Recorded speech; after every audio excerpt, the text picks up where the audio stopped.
بسم اللہ الرحمن الرحیم۔ شروع اللہ کا نام لے کر جو بڑا مہربان نہایت رحم والا ہے۔ وما خلقت الجن والانس الا ليعبدون،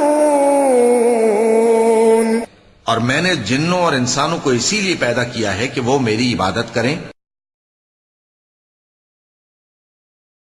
الحمد للہ وکفا وسلام علی عبادہ الذین اصطفى، اما بعد فاعوذ باللہ السمیع العلیم من الشیطان الرجیم قال عمر فاعوذ باللہ من الشیطان الرجیم بسم اللہ الرحمن الرحیم قال عمر الجبت السحر والطاغوت الشیطان وقال جابر الطواغیت کہان کان ینزل علیہم الشیطان فی کل حی واحد بات چل رہی ہے جادو کی۔ جادو کی حقیقت ہے، جادو نقصان دیتا ہے، جادو شیطانی علم ہے۔ اس لیے کتاب التوحید کے اندر اس کو شیخ الاسلام نے بیان کرنا شروع کیا کہ یہ توحید کے منافی عمل ہے، اور اس کی پوری تفصیل ہم نے بتا دی ہے کہ پیچھے شیخ الاسلام نے جادو کو شرک ثابت کرنے کے لیے قرآن پاک کی 2 آیتیں نقل کیے ہیں۔ ان آیتوں میں آیا ہے جبت الطاغوت، یؤمنون بالجبت والطاغوت۔ تو عمر فاروق رضی اللہ تعالیٰ عنہ کا خیال یہ ہے کہ یہ دونوں لفظ جو ہیں جبت اور طاغوت، جبت سحر کو کہتے ہیں اور طاغوت شیطان کو کہتے ہیں۔ امیر المومنین عمر ابن الخطاب رضی اللہ تعالیٰ عنہ سے امام بخاری رحمۃ اللہ علیہ نے جو اپنی صحیح کے اندر جبت اور طاغوت کا معنی اور تفسیر نقل کیا ہے وہ یہ ہے، الجبت السحر والطاغوت الشیطان، یعنی جبت کیا ہے؟ وہ سحر ہے، اور طاغوت شیطان۔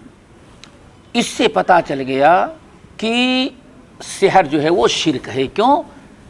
اللہ رب العالمین نے جو یہودی اللہ کی کتاب پر ایمان رکھتے ہوئے یؤمنون بالجبت والطاغوت، جبت اور طاغوت پر ایمان رکھتے رہے، اللہ تعالیٰ نے ان کو بھی کافر اور مشرک قرار دیا ہے۔ تو اس سے پتہ چل گیا کہ جادو کیا ہے؟ شرک ہے، سیکھنا سکھانا کرنا کرانا سب شرک ہے۔ اور رسول اللہ صلی اللہ علیہ وسلم نے کیا ارشاد فرمایا ہے؟ لَتَتَّبِعُنَّ سَنَنَ مَنْ كَانَ قَبْلَكُمْ، ہم تم سے پہلے جتنے لوگ گزرے ہیں ان کا طریقہ تم اپناؤ گے۔ تو سب سے زیادہ جادو سیکھنے سکھانے کرنے کرانے کا جو رواج تھا وہ یہودیوں کے اندر تھا۔ یہودیوں سے زیادہ جادوگر کوئی نہیں ہوتا تھا۔ تو جو یہودیوں کے ہاں جادوگری تھی تو اس امت میں بھی جادوگری پائی جائے گی، جیسے کہ اللہ کے حدیث کے اندر بیان کیا ہے۔ اور صحابہ کرام کے زمانے میں جادو پایا گیا، نبی علیہ السلام کے زمانے میں جادو پایا گیا، تو آج اس ہمارے زمانے میں جادو کیا نہیں ہوگا؟ بس نام ذرا ہم نے بدل دیا ہے۔ اس وقت جادو کہا جاتا تھا، ہم نے اس کو روحانی علاج سمجھ گئے شروع کر دیا ہے، اور تعویذ کے شکل میں تو بابا کی تعویذ، ورنہ بہت ساری چیزیں وہی ہیں، نام بدل گیا ہے۔ رسول اللہ صلی اللہ علیہ وسلم یہ بات چل رہی تھی جبت اور طاغوت کی، تو یہ تو عمر فاروق رضی اللہ تعالیٰ عنہ نے تفسیر کی ہے۔ وقال جابر، اور جابر ابن عبداللہ رضی اللہ تعالیٰ عنہما نے کہا الطواغیت کہان۔ عمر فاروق رضی اللہ تعالیٰ عنہ کا قول یاد رکھیں، عمر فاروق نے کیا کہا؟ طاغوت شیطان کو۔ جابر بن عبداللہ رضی اللہ تعالی عنہما نے کہا الطواغیت کہان، طواغیت طاغوت کی جمع ہے، الطواغیت کوہان، طاغوت ایک، طواغیت جمع. الطواغیت کوہان، طاغوت کاہنوں کو کہا جاتا ہے. کاہن سمجھتے ہیں نا، نجومی، جوتشی کیا کہتے ہیں؟ ہاں، جو آج کل پنڈتوں کا کام ہے. الطواغیت کوہان کان ینزل علیہم الشیطان فی کل حی واحد. طاغوت شیطان کو نہیں بلکہ کن کو کہا جاتا تھا؟ کاہن کو. کاہنوں پر شیطان آتا تھا. شیطان کیسے آتا تھا؟ پیچھے بہت ساری تفصیل گزر چکی ہے، جس کا خلاصہ یہ ہے کہ اسلام سے پہلے کاہنوں کا بہت ہی زیادہ زور تھا. یوں سمجھیں کہ پوری حکومت اور پورا نظام دنیا کا جو تھا، خاص طور سے عربوں کا، ایک کس کے ہاتھ میں تھا؟ کاہنوں کے. وہ جس کو چاہتے تھے بادشاہ بنا دیتے تھے، جس کو کہتے تھے بھائی نہیں تمہارا ستارہ گردش میں ہے، تم نہیں بیٹا. سارا چکر یہی تھا. پورا نظام کس ہاتھ میں تھا؟ کاہنوں کا. اسی لیے جابر بن عبداللہ رضی اللہ تعالیٰ نے اس کی وضاحت کہتے ہیں کہ ان کے کہنے کا مطلب یہ ہے کہ جب اللہ، اچھا کاہن کیا ہوتے تھے؟ کاہن اپنے کچھ سفلی عمل کے ذریعے کچھ شیطانوں کو اپنے ہمراہ بنا لیتے. جیسے آج بناتے ہیں، کوئی بتا دے گا کہ 40 دن فلاں جگہ جنگل میں بیٹھ کر کے یا قبر میں بیٹھ کر کے یا قبرستان میں جا کر کے یا کسی جگہ ہر چیز چھوڑ کر کے یہ وظیفہ کرو گے تو 40 دن کے بعد تمہارے پاس موکل آ جائے. اس کا نام رکھ دیا کیا؟ موکل. اللہ اکبر، موکل ہوگا. اسی موکل کو اس زمانے میں شیطان کہتے، آج کچھ اور کہنے لگے. تو شیطان ان کے ساتھ رہتا. شیطان پوری دنیا کا گشت کرتا اور خاص طور سے آسمان پر جا کر کے وہ اپنے اپنے ایک اڈے بنا رکھتے. کون؟ شیطان.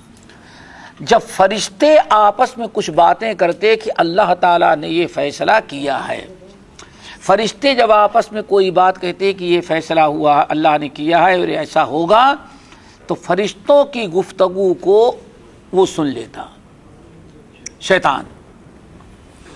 اب ایک بات شیطان وہاں سے سنتا تو نبی علیہ السلام ارشاد فرماتے ہیں اپنے کاہن کے پاس آتا اور راستے میں 99 باتیں اور اپنی طرف سے گڑھتا اور 100 باتیں کس کو بتا دیتا؟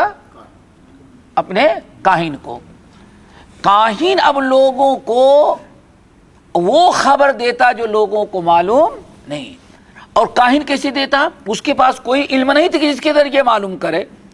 وہ اصل میں وہ شیطان جو ہوتا تھا اوپر سے اللہ، حدیث گزر چکی ہے، جب اللہ تعالیٰ کوئی فیصلہ کرتا ہے اور اپنے فیصلے کا اظہار کرتا ہے تو 7ویں آسمان کے فرشتے اللہ سبحان اللہ اللہ اکبر کہتے ہیں، پر کو جھٹکتے ہیں. پھر دوسرے چھٹے پر، تیسرے پر، تیسرے کے بعد چوتھے آسمان کے فرشتے. اس طرح سے تمام فرشتوں جو ہے آپس میں گفتگو کرتے ہوئے یہاں تک کی بات آ جاتی ہے یہ 7واں آسمان جو نظر آتا ہے. اور یہ جو ہوتے تھے موکل شیاطین وہیں جا کر کے اپنا اپنا ایک اڈا بنائے انتظار کرتے رہتے تھے کہ فرشتے کوئی بات کریں وہاں سے سن لیں. غیب کا علم نہ فرشتہ جانتا تھا، نہ شیطان جانتا تھا، اور نہ تو موکل کاہن، کوئی نہیں جانتے تھے. شیطان سن لیتا تھا وہاں فرشتوں کو بات کرتے ہوئے. اب وہاں سے شیطان 100 باتیں ملا کر کے لاتا اپنی طرف سے گڑھ کر کے، 99 باتیں اور گڑھتا اور 100 باتوں غیب کی 100 خبریں کس کو دے دیتا؟ اپنے کاہن کو. اب کاہن وہی لوگوں کو بتاتا تو ایک خبر تو سچی نکلتی اور 99 جھوٹی، لیکن جہالت کی بنا پر لوگ اسی ایک بات کو صحیح سمجھ لیتے اور 99 باتیں مرتبہ جھوٹ باتیں اس کی نکلتی، اس کا کوئی خیال نہیں کرتے. بس بابا پہنچے ہوئے ہیں. اب وہی ترقی کرتے کرتے کبھی کچھ ستاروں کا علم ہے، یہ ستارہ ایسا ہے اور اس کی یہ ہے، وہ گردش کر سکتے، یہ ساری چیزیں. تو حضرت جابر بن عبداللہ رضی اللہ تعالیٰ عنہ کہتے ہیں طاغوت شیطان نہیں اصل میں ہوتا تھا. کیا ہوتا تھا؟ وہ کاہن.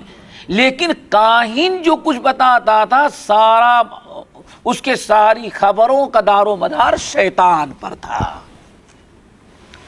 یعنی عمر فاروق نے اسی کو شیطان کہا.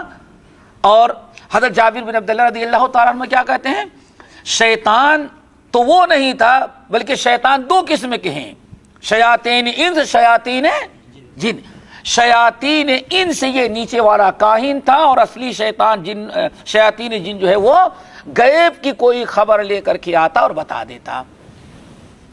اچھا، اسی طرح سے تجربہ یہ ہوا ہے اور ایسے ہوتا ہے کہ کبھی یہ جو شیطان ہوتا ہے کاہن کے پاس وہ باقاعدہ گھومتا رہتا ہے، وہ باقاعدہ گھومتا رہے گا. کبھی مجلس جمی ہوئی ہے، پیر بابا بیٹھے ہوئے ہیں اور یہ مرید بیٹھے ہوئے ہیں، کوئی شخص نکلا ہے، وہ دکان پر گیا، عمانی حلوہ کی دکان ہے، صاحب ذرا 3 کلو دے دیں، ہم ہمارے کچھ ساتھی ہم لے جا کر کے تصریف کریں.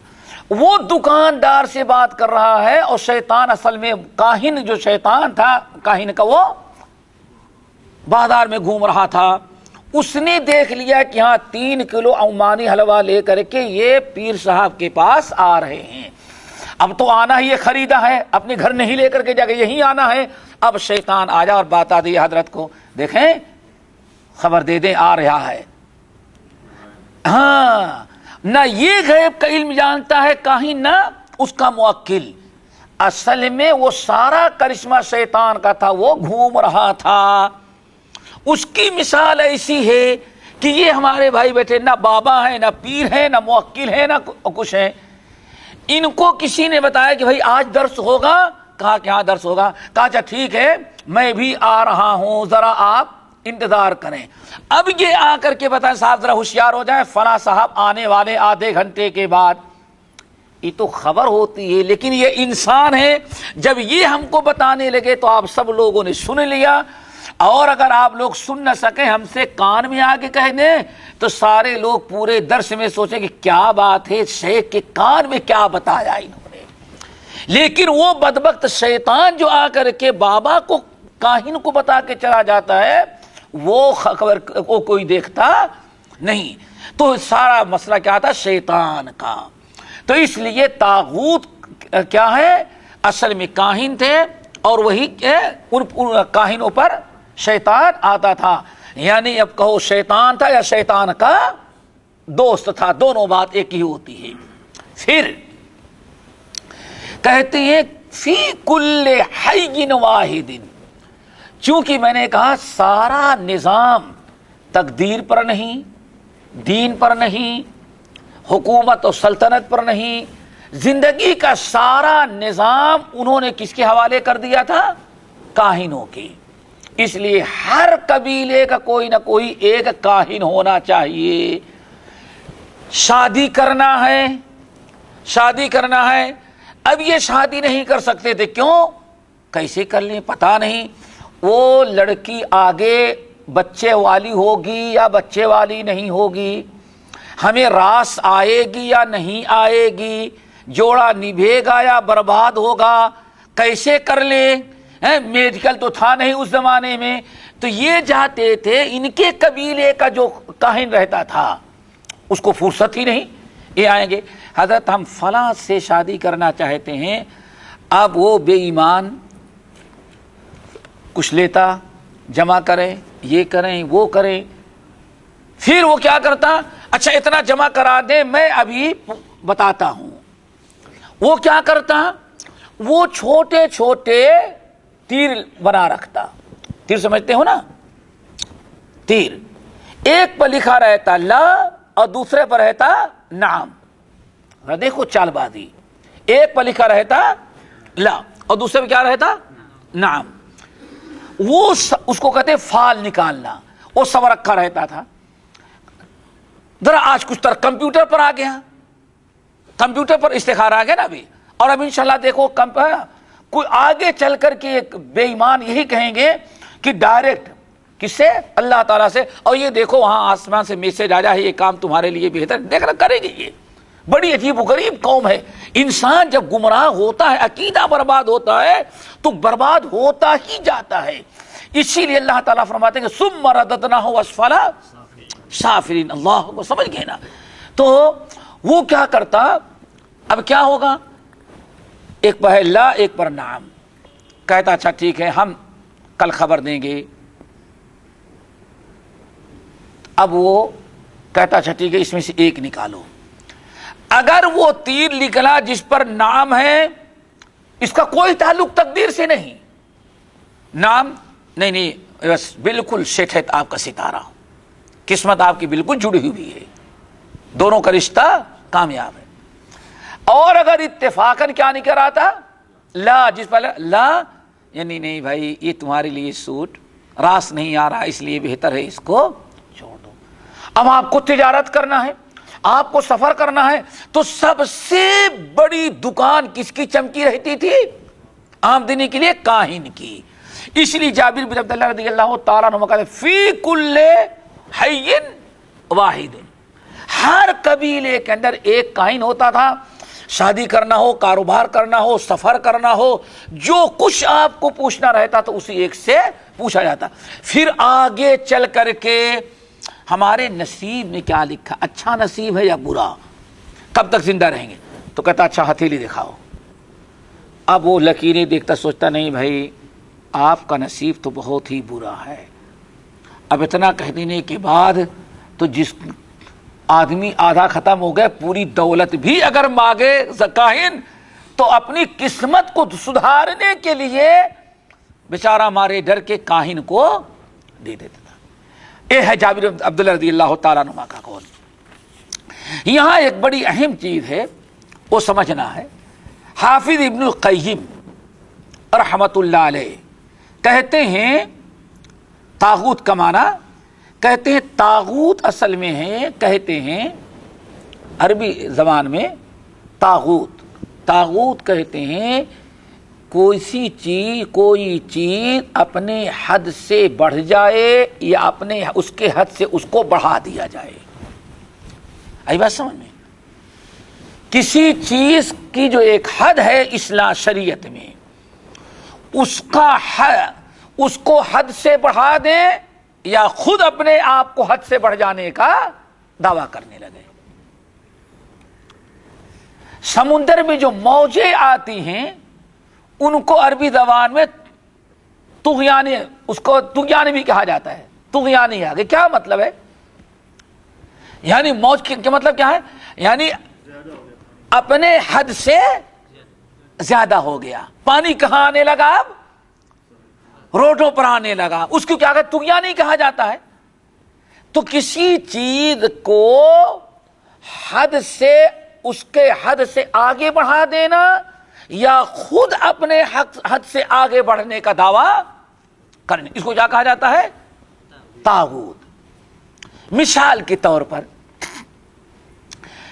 جتنے انسان اور جنات ہیں یا جو جتنی مخلوقات ہیں ان کی حد کیا ہے؟ اللہ تعالیٰ نے قرآن میں، اسلام میں، شریعت میں ہر ایک مخلوق کا جو ایک مقام رکھا ہے وہ کیا؟ وَمَا خَلَقْتُ الْجِنَّ وَالْإِنسَ إِلَّا لِيَعْبُدُونَ. بڑا سے بڑا ہو، جبرائیل امین سے کوئی بڑا فرشتہ نہیں اور آدم سے بڑا مکرم اور معزز انسان نہیں. اللہ اکبر. لیکن بہرحال ہیں مخلوق، ہیں کیا؟ وہ مخلوق. اور مخلوق ہونے کا مطلب ہے کہ وہ معبود کبھی نہیں بن سکتا، ہمیشہ کیا بنے گا؟ وہ عابد. اس لیے جبرائیل امین بھی اللہ کی عبادت کرتے ہیں اور آدم بھی کیے، ابراہیم بھی کیے، اور آخری نبی محمد صلی اللہ علیہ وسلم نے بھی عبادت کی۔ یہ ہے مخلوق کی حد کہ ہمیشہ وہ کیا رہے؟ عابد رہے، معبود نہ بنے۔ اب اگر کوئی کسی انسان کو، کسی فرشتے کو، کسی مخلوق کو آپ اس کے اس حد سے آگے بڑھا کر کے آپ اس کو معبود بنائے، یہ کیا ہو گیا؟ طاغوت ہوا۔ اس کو کیا کہیں گے؟ طاغوت۔ کیوں؟ حد سے آپ نے بڑھا دیا، یا وہ خود اپنے آپ کو حد سے تجاوز کر جائے اور اپنے آپ کو حد سے آگے بڑھے اور اپنے دعویٰ کرنے لگے، تو کہا جائے گا کہ یہ طاغوت۔ آئی بات سمجھ میں؟ عربی زبان میں اس کو کہا جاتا طاغوت، کسی مخلوق کا یا کسی چیز کا اس کے حد سے آگے بڑھا دینا یا خود حد سے آگے بڑھ جانے کا دعویٰ کرنے لگے، اس کو کہا جاتا ہے میرے بھائیو طاغوت۔ اللہ اکبر۔ پھر کہتے ہیں یہ کیسے ہو سکتا ہے؟ آپ اصل میں اطاعت کس کی فرض ہے؟ جسے عبادت بتائی، اصل میں اطاعت کس کی فرض ہے؟ اللہ اس کے رسول کی۔ یاد رکھیں ذرا سا، یہ بہت اہم چیز ہے۔ اصل اطاعت کس کی ہے؟ اللہ اس کو، بغیر کسی شرط کے۔ نہیں سمجھ میں آئی بات؟ سمجھو، اللہ اور اس کے رسول، کتاب اور سنت، اللہ اس کے رسول کی اطاعت بغیر کسی شرط کے واجب ہے۔ نہیں سمجھ میں آئی شرط؟ ہر حال میں واجب ہے، بغیر کسی شرط کے۔ آپ کے اندر عمل کرنے کی طاقت ہو، آپ کے اوپر فرض ہے۔ اللہ کی بات ہے، اب پتہ نہیں اللہ تعالیٰ کی بات مکمل درست ہے یا کہ درست نہیں۔ نہیں سمجھے؟ ٹھیک ہے، قرآن پاک کی آیت تو ہے، لیکن میں تحقیق کر لوں گا کہ واقعی یہ قرآن کی آیت ہے، یہ ہمارے لیے واجب الاتباع ہے کہ واجب الاتباع نہیں ہے۔ سمجھ گئے نا؟ کوئی شرط نہیں۔ اسی لیے امام شافعی رحمۃ اللہ علیہ بہت پیاری بات کہتے ہیں، یاد رکھو۔ امام شافعی، اس کو نوٹ کر لو، یہ بڑی اہم چیز ہے۔ امام شافعی رحمۃ اللہ علیہ اپنی کتاب الرسالہ، کیا نام ہے؟ الرسالہ، اپنی کتاب الرسالہ میں کہتے ہیں الحدیث حجۃ بنفسہ لا بعمل غیرہ۔ دیکھو اتنی بڑی چیز، صحیح سند سے آپ کو حدیث مل گئی، اب وہ حجت بن گئی، واجب الاتباع ہو گئی، چاہے دنیا کا کوئی انسان اس پر عمل کرے یا عمل نہ کیا ہو۔ نہیں سمجھے؟ بات نہیں سمجھ میں آئی؟ بھائی حدیث تو ہے، لیکن اس پر فلاں صاحب اتنے بڑے تھے، انہوں نے عمل کیوں نہیں کیا؟ اس کا مطلب کچھ نہ کچھ اس میں نقص ہوگا۔ لوگ کہتے ہیں کہ نہیں کہتے؟ بھائی حدیث تو ہے، لیکن فلاں نے عمل نہیں کیا۔ تو امام شافعی رحمۃ اللہ علیہ کیا کہتے ہیں؟ چاہے کسی نے عمل کیا یا نہ کیا، کسی حدیث کے حجت ہونے کے لیے، حدیث اپنے لیے حجت بننے کے لیے کسی کے عمل کی محتاج نہیں ہے۔ آئی بات سمجھ میں؟ آگئی بات سمجھ میں؟ اس کی ایک مثال دوں۔ مثال کے طور پر امام شافعی نے بہت ساری مثالیں دی، اور یہ بہت اہم چیز ہے کتاب و سنت کی دعوت کے لیے۔ اور جو یہاں بتایا جا رہا ہے کہ کسی چیز کو، طاغوت کی بات چل رہی نا، کسی چیز کو اس کے حد سے آگے بڑھا دینا، یا وہ خود اپنے حد سے آگے تجاوز کر جانے کی، بڑھ جانے کے دعویٰ کرنے لگے۔ ایک تو ہے، میں نے کہا، خالق اور مخلوق۔ اللہ کے علاوہ جتنی مخلوق ہے ان کا مقام و منصب کیا ہے؟ عابد بننا ہے، معبود بننا نہیں ہے۔ کوئی بڑا سے بڑا ہو وہ عبادت کے لائق نہیں ہو سکتا، وہ ہمیشہ عابد بنے گا۔ معبود صرف ایک، لا الہ الا اللہ، ایک ہی سچا معبود ہے، باقی کوئی معبود نہیں۔ اسی طرح سے ہم نے کہا اطاعت دیکھ لو، کیا اطاعت اللہ اس کے رسول کی۔ اب یہ سمجھو جتنے انسان بیٹھے ہیں جبرائیل سے لے کر کے آخری نبی محمد صلی اللہ علیہ وسلم تک، کوئی کتنا بڑا بھی ہو لیکن اس کا مقام ہے اطاعت کرنا، کہ نہیں مقام ہے؟ ان اتبع الا ما یوحی الی، آپ اعلان کر دیں میں مختار نہیں، اختیار نہیں رکھتا، میں بھی وہی اتباع کرتا ہوں جو اللہ میرے اوپر نازل کرتا ہے۔ آئی بات سمجھ میں؟ تو اب اطاعت جو ہے صرف اللہ کی ہوگی اور رسول کی ہوگی، کیوں؟ وما ارسلنا من رسول الا لیطاع باذن اللہ، اللہ نے حکم کیا دیا کہ رسول کو میں نے بھیجا ہے تاکہ رسول کی اطاعت ہو اللہ کے حکم سے۔ تو گویا کہ رسول کی اطاعت بھی حقیقت میں کس کی اطاعت ہے؟ اسی لیے اللہ تعالیٰ کیا فرمایا؟ وَمَن يُطِعِ الرَّسُولَ فَقَدْ اطاع اللہ، جس نے رسول کی اطاعت کیا حقیقت میں سمجھو کہ اس نے اللہ کی اطاعت کیا۔ تو اب اللہ اس کے رسول کی اطاعت جو ہے وہ بغیر کسی شرط کی ہے۔ الحدیث حجت بنفسہ، اگر قرآن پاک کی آیت آ گئی ان اللہ لا یغفر ان یشرک بہ ویغفر ما دون ذلک لمن یشاء، اب آپ کہیں بھائی ٹھیک ہے آیت تو ہے لیکن دیکھنا پڑے گا کہ اس آیت پر مسلمانوں نے کبھی عمل کیا کہ عمل نہیں کیا؟ ابو بکر عمر نے عمل کیا یا کہ نہیں کیا؟ امام ابو حنیفہ اور امام شافعی رحمۃ اللہ علیہ نے کیا یا نہیں کیا؟ نہیں۔ قرآن کو ثابت کرنے کے لیے، قرآن کی اطاعت کے لیے کسی کے عمل کا ہونا شرط نہیں۔ اسی طرح سے امام شافعی نے کیا کہا؟ الحدیث حجت بنفسہ، حدیث بذات خود حجت ہے، لا بعمل غیرہ، کسی کے عمل سے حدیث حجت نہیں ہوتی۔ پھر اس کی ایک مثال دیا امام شافعی رحمۃ، بڑی پیاری مثال ہے۔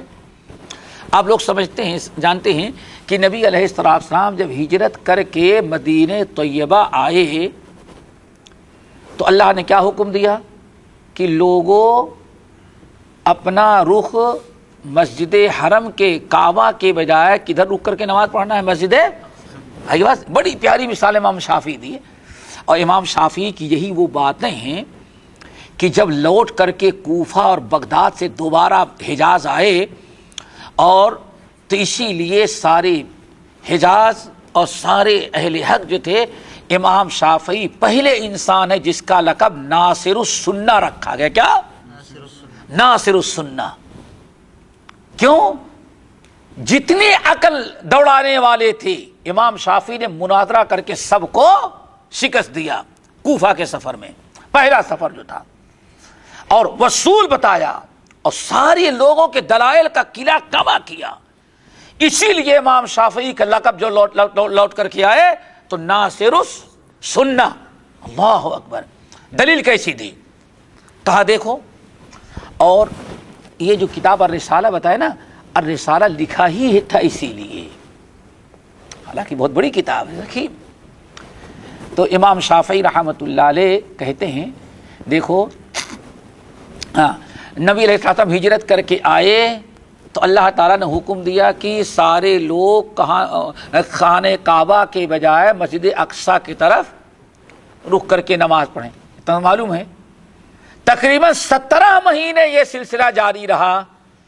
17 مہینے کے بعد اللہ تعالیٰ نے حکم کیا دیا؟ فَوَلِّ وَجْهَكَ شَطْرَ الْمَسْجِدِ، بس یہ ایک آزمائش تھی، امتحان لے لیا گیا۔ اور آپ لوگ اپنا رخ مسجد اقصی کے بجائے کدھر کر لیں؟ مسجد حرام. فول وجہ کا شطر المسجد الحرام وحیث ما کنتم فولوا وجوہکم شطرہ. پوری آیت. نبی علیہ السلام نے فوراً قبلہ بدل دیا. مسجد اقصی کو چھوڑ کر کے مسجد حرم کعبہ کی طرف منہ کر کے نماز پڑھنے لگی. بات ہو گئی نا؟ غور سے سنیے گا کیا مسئلہ چل رہا ہے کہ طاغوت کیسے بن جاتا ہے انسان؟ مطبوع بن گیا. تابع کے بجائے کیا بن گیا؟ مطبوع بن گیا. موتی کے بجائے مطاع بن گیا. اب ذرا دیکھو اللہ اکبر. امام شافعی رحمۃ اللہ علیہ نقل کرتے ہیں، حدیث بہت مشہور ہے،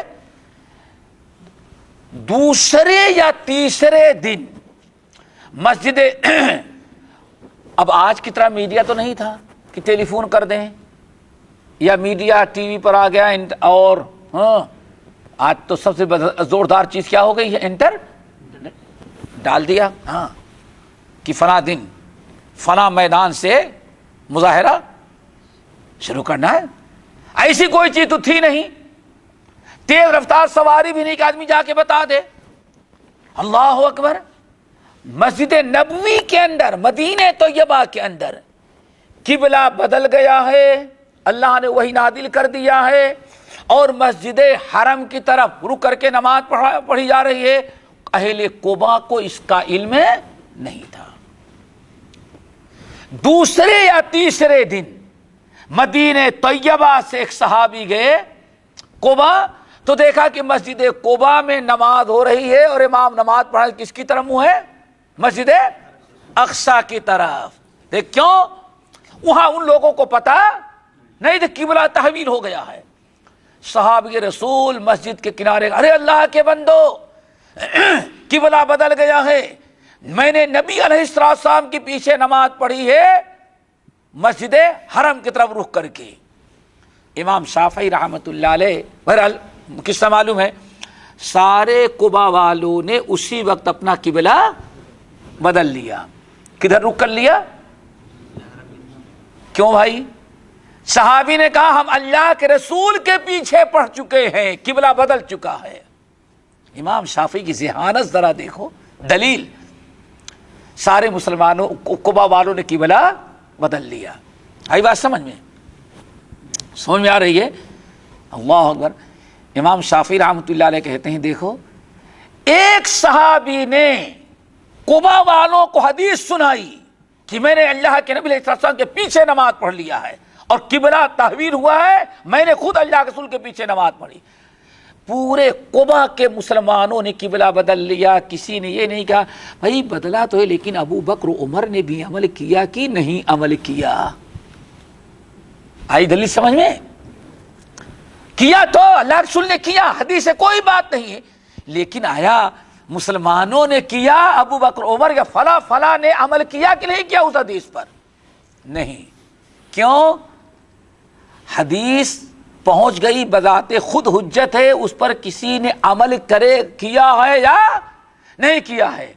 امام شافعی رحمۃ اللہ علیہ کہتے ہیں لوگوں نے ابو بکر عمر کے بارے میں بھی نہیں پوچھا کہ اللہ کے رسول نے تو بدلا نماز پڑھی، حدیث ہے قبلہ بدل چکا ہے، لیکن بتاؤ ابو بکر عمر اور مسلمانوں نے عمل بھی کیا کہ عمل نہیں کیا؟ حدیث کیا ہے یہ میرے بھائی؟ بہت بڑی ایسے اور بہت سارے مثالیں دی. اس حدیث سے کیا پتا چلا؟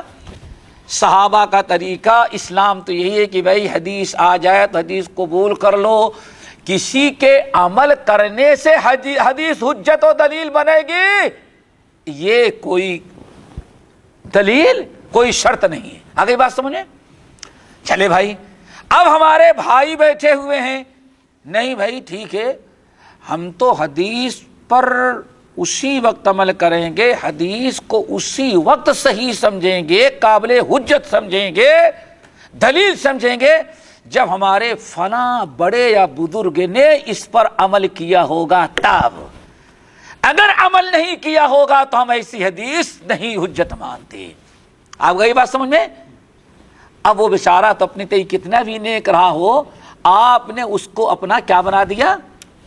طاغوت. نہیں سمجھ میں آئی بات؟ نہیں سمجھ میں میرے خیال سے چونکہ آپ نے اس کو اس کے حد سے آگے کیا بڑھا دیا، آپ نے اس کو اللہ اس کے رسول کے درجے میں رکھ دیا.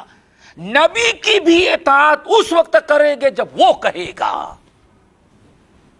اگر وہ نہیں کہے گا ہم اس کو حدیث مانیں گے ہی نہیں. گویا کہ امتی کا آپ نے مقام امتی کے حد سے آگے، اس کو کیا کہا جاتا ہے؟ طاغوت. آئی بات سمجھ میں؟ موتی کے بجائے آپ نے کیا بنا دیا اس کو؟ مطاع. اسی طرح سے آدمی کا کام ہے تابع، متبوع صرف اللہ ہے اور اللہ کے حکم سے محمد صلی اللہ علیہ وسلم متبوع بنے. قل ان کنتم تحبون اللہ فاتبعونی یحببکم اللہ. اب اگر انسان کسی کو اپنا متبوع بنا لے، متبوع بنا لیا نہیں بھائی ٹھیک ہے، اس کی بڑی عزت کرتے ہیں، ایسے بھی کرتے ہیں نا کچھ لوگ، اور کچھ لوگ تو بار بار ختم ہی نہیں ہوتا یہ بہت زیادہ. ہاں، اور مکان میں اس وقت تک نہیں جائیں گے جب تک قرآن خوانی نہ ہو جائے. مردہ اس وقت نہیں دفنایا جا سکتا جب تک قرآن خوانی نہ ہو جائے. اور مرنے کے بعد اولاد اس وقت تک فرما بردار نہیں سمجھی جاتی جب تک 3 دن یہ ہو، پھر 10ویں دن، اور پورا حق ادا ہوگا جب 40ویں دن ہوگا. پھر 40ویں کے بعد اگر یوم وفات، ہر سال یوم وفات پر قرآن خوانی نہ کریں. دیکھیں اس کے لیے تو بہت کچھ ہے، لیکن عمل کی باری آ جائے بھائی ٹھیک ہے سب کچھ ہے، لیکن اس کے پر عمل کرنے کے لیے تو دیکھنا پڑے گا کہ ہمارے بزرگوں نے عمل کیا ہے، ہمارے بزرگوں نے کیا کیا ہے. اب گویا کہ آپ نے اللہ کی کتاب پر عمل کرنے کے لیے، نبی کی سنت پر عمل کرنے کے لیے آپ نے اپنے کسی بزرگ کو بطور شرط کے مقرر کر لیا. وہ اگر کیے ہوں گے تو سمجھیں گے ہاں حجت ہے، اگر وہ نہیں کیے ہوں گے تو حجت نہیں. آپ نے اصل میں اپنا متبوع اللہ اور رسول کے بجائے کس کو بنا لیا؟ اپنے بزرگ کو. یہی کیا بن گیا میرے بھائیوں؟ طاغوت. یہاں تو جانے کے بعد ایسا نہیں کسی کو کہتا تم طاغوت ہو سکتا ہے اس کی غلطی نہ ہو. بعد والوں نے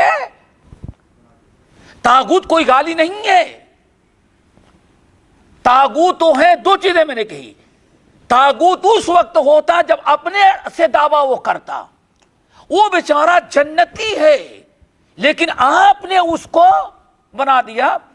کوئی گالی نہیں ہے متبوع طاغوت. طاغوت کا مطلب ہے کہ آپ نے اس کو اس کے حد سے زیادہ کر دی. آئی بات سمجھ میں؟ یہ ہے. اللہ اکبر. پھر لیکن یہ اتباع کس میں ہوگی؟ باطل میں. کیوں؟ اگر آپ ہر چیز میں بھائی یہ کتاب و سنت بیان کر ان کی پیروی کریں گے، چلو بھائی ان سے ذرا پوچھ لیں، تحقیق کر لیں، تو آپ حق میں کر رہے ہیں. لیکن انہوں نے حلال کو حرام کہا، حرام کو حلال نہیں. بھائی سب چیزیں وجہ ہے لیکن یہ زیادہ علم رکھتے ہیں، ہم ان کی بات مانتے ہیں. اسی کو رب بنانا اتخذوا احبارهم ورهبانهم اربابا من دون اللہ. آگے بات سمجھ میں. اب یہاں آؤ، اصل اتباع کس کی ہے؟ اللہ اور اس کے رسول کے، بغیر کسی شرط کیے. لیکن اب قرآن و حدیث سے کہتا ہے نہیں اور لوگوں کی اتباع کرنی ہے. یا ایھا الذین آمنوا اطیعوا اللہ واطیعوا الرسول واولی الامر منکم. ٹھیک ہے نا؟ اولو الامر کی بھی اتباع کرنی ہے کہ نہیں کرنی ہے؟ فرض ہے ہمارے لیے. اولو الامر کی بھی اتباع اطاعت ہمارے اوپر فرض، اللہ نے فرض کیا ہے. یا ایھا الذین آمنوا اطیعوا اللہ واطیعوا الرسول واولی الامر منکم. اسی طرح سے ماں باپ کی اطاعت فرض نہیں ہے، فرض ہے. وَقَضَىٰ رَبُّكَ أَلَّا تَعْبُدُوا إِلَّا إِيَّاهُ وَبِالْوَالِدَيْنِ احسانا. فرض ہے ہمارے اوپر. اطاعت ماں کی ہے، اطاعت باپ کی ہے، اطاعت جو ہے ہمیں اولو الامر اپنے حاکم کی ہے، بادشاہ کی ہے، اپنے امیر کی ہے، اپنے بڑوں کی ہے. لیکن ان تمام لوگوں کی اطاعت مشروط ہے. کیا ہے؟ مشروط شرط کے ساتھ. کیا شرط ہے؟ ان کی اطاعت ضروری ہے بشرطے کہ ان کی بات اسلام کے موافق ہو، شریعت سے ٹکرا نہ رہی ہو. آئی بات سمجھ میں؟ اسی لیے ذرا دیکھیں، اللہ اس کے رسول کے بعد سب سے بڑی اطاعت جو ہے ہم پر ماں کے باپ کی ہے کہ نہیں ہے؟ لیکن اللہ نے کیا بیان فرمایا؟ وَإِن جَاهَدَاكَ عَلَىٰ أَن تُشْرِكَ بِي مَا لَيْسَ لَكَ بِهِ عِلْمٌ فَلَا تُطِعْهُمَا. ماں باپ کی خدمت، ان کے ساتھ احسان کرنا تم پر فرض ہے، لیکن اگر وہ کسی غلط چیز کا حکم دے تو ماں باپ کی بات نہیں ماننا. پھر ذرا سوچو، آؤ بخاری کی حدیث سنو. بخاری کی حدیث، نبی علیہ السلام نے ایک مرتبہ ایک فوج بھیجی، اور فوج پر ایک نوجوان صحابی کو امیر، واقعہ یاد آ گیا ہوگا، ایک نوجوان صحابی جوشیلے، ان کو امیر مقرر کر دیا، اور لوگ جانے لگے، فرمانے لگے یہ تمہارے امیر ہیں، ان کی اطاعت کرنا. فوج لے کے چلے گئے، غور کرنے کی لے کے چلے گئے. راستے میں ایک جگہ ذرا ان کو کسی بات پر غصہ آ گیا، اور امیر تھے، بڑا غصہ آیا، تو انہوں نے سوچا کہ بالکل سیدھا کر دوں گا ان کو. کہا کہ اکٹھا کرو، لکڑیاں اکٹھا کرو. اب امیر کا حکم ہے، وہ بھی امیر غصے میں ہے، لکڑیاں اکٹھا کرو. لوگوں نے سوچا ویسے امیر غصے میں ہے، اگر لکڑی نہیں اکٹھا کریں گے تو اور غصہ ان کا بڑھ جائے گا. بیچاروں نے لکڑیاں اکٹھا کی، آگ لگاؤ. آگ لگائی. جب آگ خوب جل گئی تو کہا کود پڑو اس کے اندر، یہ تمہاری صدا ہے. اب لوگ سوچتے ہیں کیسے کودوں، کیوں کودوں، کیسے، یہ کچھ نہیں سوال جواب کرنا. کیوں؟ اللہ کے نبی نے آتے وقت کہا تھا جو کہیں اس کو ماننا، ان کی اطاعت کرو. اب چوچرا نہیں، میرا حکم ہے کہ آگ کے اندر کود پڑو. حدیث یہی ہے نا، سنا ہے واقعہ نا، اللہ کود پڑو. اب بیچارے اللہ کے رسول کی حدیث کی بھائی ان کی اطاعت کرنا، کچھ لوگ تو کودنے کے لیے بیچارے تیار ہو گئے، تیار ہو کود جاؤں گا. لیکن اس میں ایک آدمی، اس نے کہا بھائی ایسا کرو ابھی نہیں کودیں گے. لوگوں نے کہا کیوں؟ امیر کی اطاعت ہے. بھائی امیر کی اطاعت تو ہے، لیکن سوال یہ ہے آگ سے بچنے ہی کے لیے تو مسلمان ہوئے، مسلمان ہونے کے بعد بھی زندہ ہی جلا دیے جائے تو فائدہ کیا ہوا؟ یعنی ایمان لائے، ہجرت کیے، جہاد کیے، اتنے پاپڑ بیلے، اتنی قربانیاں جو دی ہے صرف کی جہنم کی آگ سے بچنے کے لیے. آگ پر کود، آگ میں ابھی نہیں کودیں گے. چل کر کے اللہ رسول سے پوچھیں گے، اگر اللہ رسول صلی اللہ علیہ وسلم کہیں گے تو واقعی ہم لوگ بغیر کسی تاخیر کے آگ میں کود پڑیں گے. اب بات کس پر ٹال دیا ان لوگوں نے؟ اللہ رسول پر. اب بات ہوئی تو لازمی چیز ہے، کوئی نہیں کودے گا تو ایک امیر بیچارہ کیا کرے گا؟ بہرحال وفد واپس آیا، نبی علیہ السلام سے پوچھا گیا، حاضر ہوئے لوگ، یا رسول اللہ یہ ہمارے امیر صاحب بہت غصہ ہو گئے تھے اور انہوں نے ایسا ایسا کیا. لکڑی اکٹھا کروائی، ہم لوگوں نے لکڑیاں اکٹھا کی. جب لکڑی اکٹھا کرنے کے بعد کہا کہ آگ لگاؤ تو ہم لوگوں نے آگ لگا دی. جب خوب جلنے لگی تو کہا کود پڑو، اور سارے لوگ کودنے کے لیے تیار ہو گئے تھے. لیکن فلاں صاحب نے کہا ابھی نہیں کودو. کیوں؟ ہم لوگ آگ سے بھگے ہیں، دوبارہ آگ ہی میں جلنا ہے تو ایمان لانے سے کیا فائدہ. تو انہوں نے کہا کہ چل کر کے اللہ رسول صلی اللہ علیہ وسلم سے پوچھیں گے، اگر اللہ کا رسول کہیں گے تو واقعی ہم لوگ آگ میں کود پڑیں گے. اب آپ بتائیں، آپ نے کیا فرمایا؟ اللہ کی قسم اگر تم لوگ ان کے کہنے پر آگ کے اندر کود پڑے ہوتے تو قیامت تک آگ ہی میں جلائے جاتے. سنو، لا طاعت لمخلوق فی معصیت الخالق، انما الطاعت، امیر کی اطاعت اس وہاں واجب ہے جہاں اس کی اطاعت میں اسلام برقرار رہتا ہو، جہاں اللہ اس کے رسول کی فرما برداری ہو. لا طاعت لمخلوق فی معصیت الخالق، کسی مخلوق کی اطاعت کر کے اللہ اس کے رسول کی نافرمانی کرنا جائز نہیں ہے. کیا پتا چلا بھائی؟ اللہ اس کے رسول کی کسی کی بات رکھنے کے لیے اللہ اس کے رسول کو نہیں چھوڑا جا سکتا. ہاں اللہ کے لیے رسول کی ایک حدیث کے لیے دنیا کے سارے لوگوں کی بات چھوڑ دینا ضروری ہوتی ہے. آ گئی بات سمجھ میں؟ اب ذرا غور کرو، امیر بھی کس کا مقرر کردہ تھا؟ کیا پوچھنا، رسول اللہ کا مقرر کردہ، اپنے سے نہیں کہ ہم لوگوں نے بنا لیا ہو. مقرر بھی کردہ ہے امیر کس کا؟ رسول اللہ صلی اللہ علیہ وسلم کا. اللہ اکبر. اور پھر مقرر ہی نہیں کیا، بھیجنے کو تو فرمایا ان کی اطاعت کرنا. اللہ اکبر. لیکن آپ نے کیا فرمایا؟ اطاعت. اللہ اس کے رسول کے اطاعت بغیر کسی شرط کے ہے. اللہ اس کے رسول کے بعد جتنے لوگوں کی اطاعت ہے ہر ایک کی اطاعت شرط ہے، بشرطے کہ اس کی بات کتاب و سنت سے مطابق ہو. اگر کتاب و سنت و شریعت کے خلاف ہے تو کسی کی اطاعت نہیں کی جائے گی. آپ حضرات جانتے ہیں سعد بن ابی وقاص رضی اللہ تعالیٰ عنہ کا اتنا اونچا مقام مرتبہ کیسے؟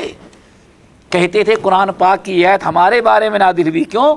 وہ مسلمان ہوئی تو ان کی بوڑھی ماں بڑی ان کو چاہتے بھوک ہڑتال کر دیا تھا، میدان میں آ کر کے بیٹھ گئی.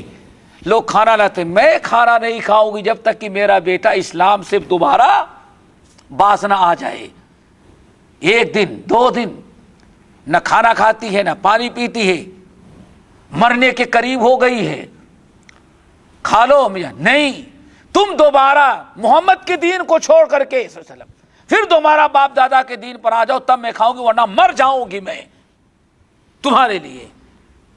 یہ بیچارے سعد بن ابی وقاص بہت آگے پیچھے. اللہ خدایا یہ تو ایسا اڑیل اور ماں ہے کہ مر بھی رہی ہے، زمین پر گر پڑی ہے اور دھوپ میں بیٹھی ہفتہ گزر رہا ہے، لیکن یہ کھانے پینے کے لیے ایسی ضدی.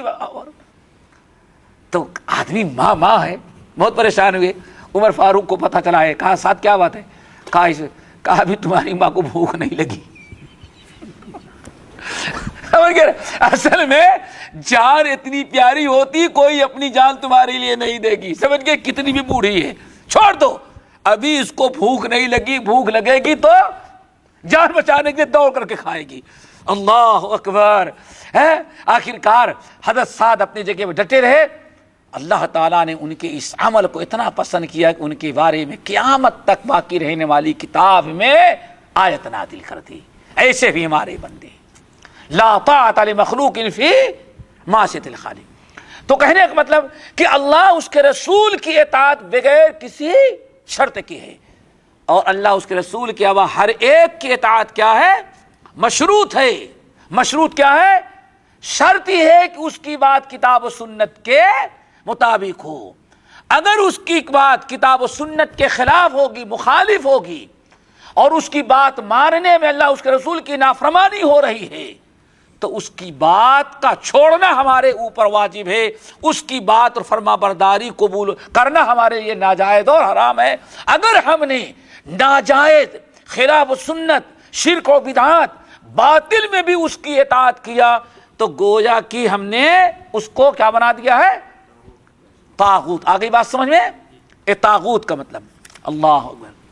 اس لیے کہا جاتا ہے کہ طاغوت تو بہت ہوتے ہیں لیکن 5 بڑے اہم ہیں. یہی بتانا مقصد تھا آج.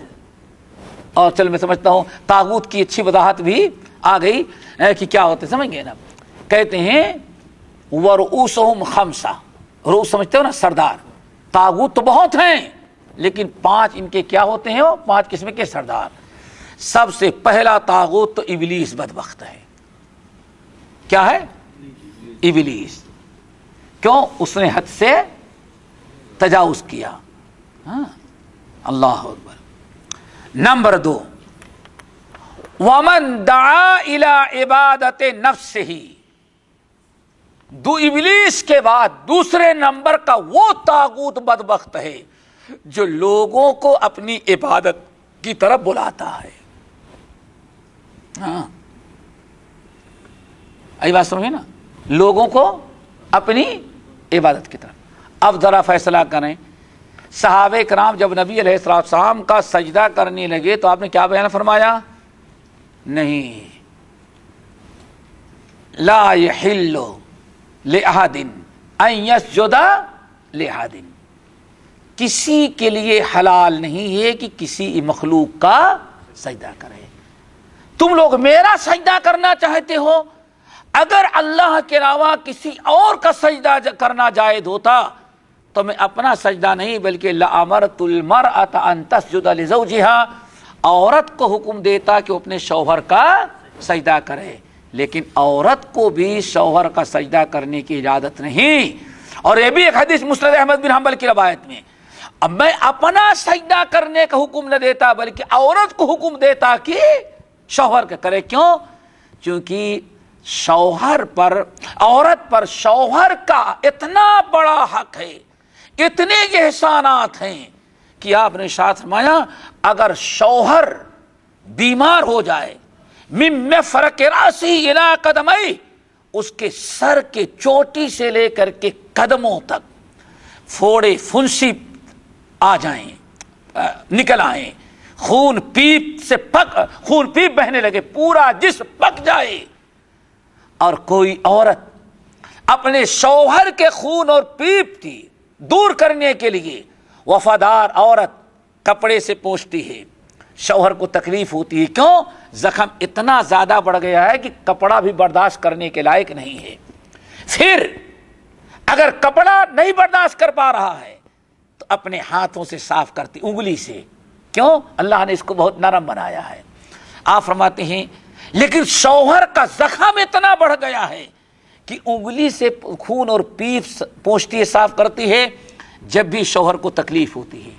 آخر میں عورت وفادار ہے، اپنے شوہر کے خون اور پیپ کو جسم سے پاک کرنے کے لیے اپنی زبان سے چاٹتی ہے، نگلنا تو حرام ہے، زبان سے وہ چاٹتی ہے اور تھوک دیتی ہے.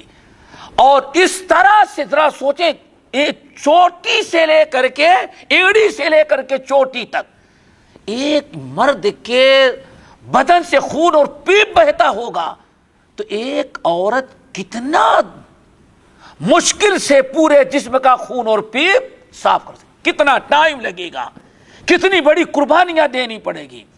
آن نے فرمایا اتنا سب کچھ کرنے کے باوجود بھی ما ادت حقہ، عورت شوہر کا حق ادا نہیں ہوتا. اس لیے اپنا سجدہ کرانے کے بجائے میں کہتا کہ عورت اپنے شوہر کا سجدہ. اب اس کو ہم کیا کہیں گے؟ ولی اللہ کہیں گے، شیخ الاسلام کہیں گے، حجت الاسلام کہیں گے، جو اپنے ہی کرسی پہ بیٹھے بیٹھے اپنے قدموں کا سجدہ کرائے اور سر پر مبارکبادی، جس کو ہندی میں آشیرواد کیا کہتے ہیں بھائی؟ آشیرواد دیتے ہیں. اللہ اکبر. ہم تو یہی کہہ سکتے ہیں کہ یہ بھی وہ اپنے آپ کو طاغوت بنا رہا ہے. اس کی مثال کیا ہے؟ جیسے فرعون تھا، فرعون نے اپنی عبادت کی طرف لوگوں کو دعوت دی. اللہ اکبر. 2 ہو گئے. نمبر 3، 5 ہیں بڑے طاغوت. کیا کتنے قسم کے ہیں؟ 5. ایک تو ابلیس، دوسرا وہ انسان جو اپنی عبادت کی طرف بلائے جیسے فرعون. نمبر 2 وَمَنْ عُبِدَ وَهُوَ رَاضٍ، وَهُوَ رَاضٍ. اللہ اکبر. تیسرا وہ انسان جس کی لوگ عبادت کریں، جس کا سجدہ کریں، جس کی پوجا کریں اور وہ خوش ہو. وہ کیا ہے؟ وہ راضی رہتا ہے، بلکہ ہاتھ بھی تبرک کا پھرتا رہتا ہے. من عبدہ، خود عبادت کی طرف بلا تو نہیں رہا ہے، لوگ اس کی عبادت کرتے ہیں تو وہ خوش ہوتا ہے. اللہ. کتنے ہو گئے؟ نمبر 4 وَمَنْ حَكَمَ بِغَيْرِ مَا أَنزَلَ اللَّهُ مُتَعَمِّدًا، اللہ اس کے رسول کو کے احکام کو چھوڑ کر کے اپنے نئے نئے غلط قانون کو لوگوں سے منوانا چاہے، اور لوگ یہ بھی سمجھے نہیں قرآن و حدیث اتنا فرسودہ، اتنا پرانا ہو گیا، دنیا کہاں سے کہاں تک چلی گئی، اب قرآن حدیث یا اسلامی قانون پر عمل کرنے میں ہم دنیا میں کچھ ترقی، یا جو عقیدہ بنا لے اب دور دنیا اتنی ترقی کر گئی کہ اب اسلام وہاں تک ساتھ ہے نہیں دے سکتا. آج کے لائق اس ترقی یافتہ دور میں قرآن و حدیث اسلام کا قانون چلنے کے لائق نہیں. دنیا بہت ہی آگے. یہ وہ بدو اور ان پڑھوں کے لیے قانون تھا. یہ کون سا ہے؟ 4 ہو گئے نا. نمبر 5 اللہ اکبر. ومن کیا ہے؟ والسحرۃ والکہان، جادوگر ہوں، کاہن ہوں، یہ سب بھی کیا ہوتے ہیں؟ 5ویں نمبر پر ان کا دور آتا ہے. تو اس طرح سے بہت سارے قسم کے طاغوت ہو سکتے ہیں. سمجھ گئے نا؟ ابن القیم رحمۃ اللہ علیہ نے یہ اس طرح سے بتایا کہ یہ سب طاغوت ہیں. چلو آگے. ختم تو بس کر دو پھر. اب اس کے بعد انشاءاللہ حدیث سے وہ آ جائیں گے انشاءاللہ. ابو جہل فرعون سے بھی زیادہ سرکش تھا.